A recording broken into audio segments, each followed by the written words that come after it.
I think it's probably multifactorial. One, there has been sort of lack of understanding and awareness about this disease at the all levels of health system, the United States as well as the rest of the world.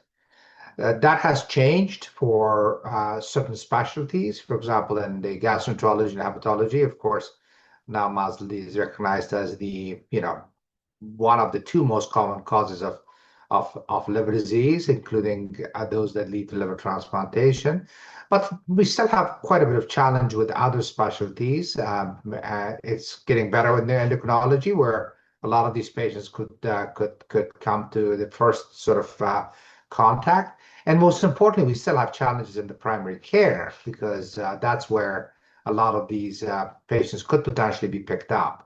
That's probably one reason.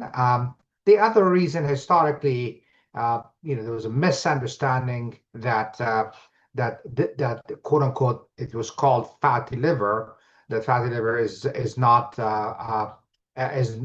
progressive, and of course, over the past 30 years, we've done a lot of studies and others to show that it is certainly an important and progressive cause of liver disease. Now the prevalence is high. It's 35% in general population. So not everyone will progress. There's a small proportion of patients that have what we call MASH, or used to be called NASH. They are the one that can progress. But the numbers are so big that ultimately when you get to a clinic or a liver transplant center, you see that a lot of these patients have actually MASH. That's the second one. And the third is that there is a misunderstanding also that this is an asymptomatic disease.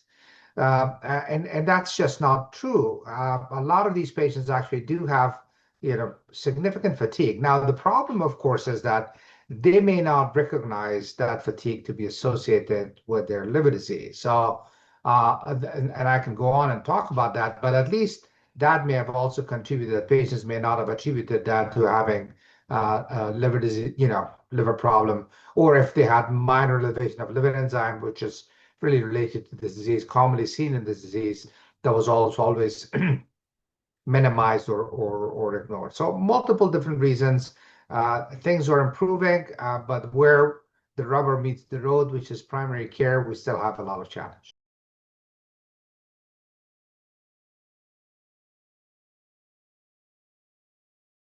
I think the first thing to know is that there are different kinds of fatigue. In general population, there are about 5 to 7% of the general population are fatigued. But there is normal fatigue. So if you work very hard or you run a marathon, you have fatigue, of course, but you can rest and you'll feel fine in a day or so. And this is pathologic fatigue, meaning that it doesn't get better with rest.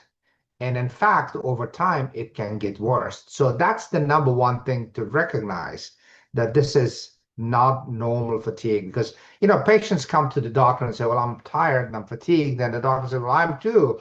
Well, the reality is that the doctors can go take a vacation and go to the Bahamas and feel fine. But the patients patients that have fatigue won't feel that. Now, of course, in a patient with MASLD, comorbidities are common. So the obesity and type 2 diabetes is a big driver of this disease.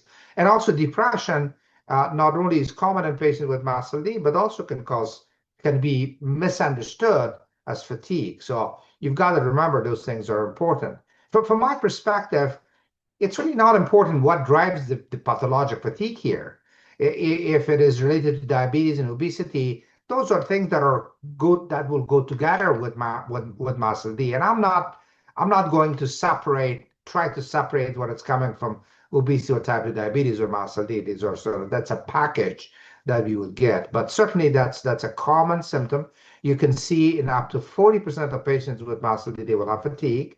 And some of this fatigue could be pretty bad, actually, pretty severe.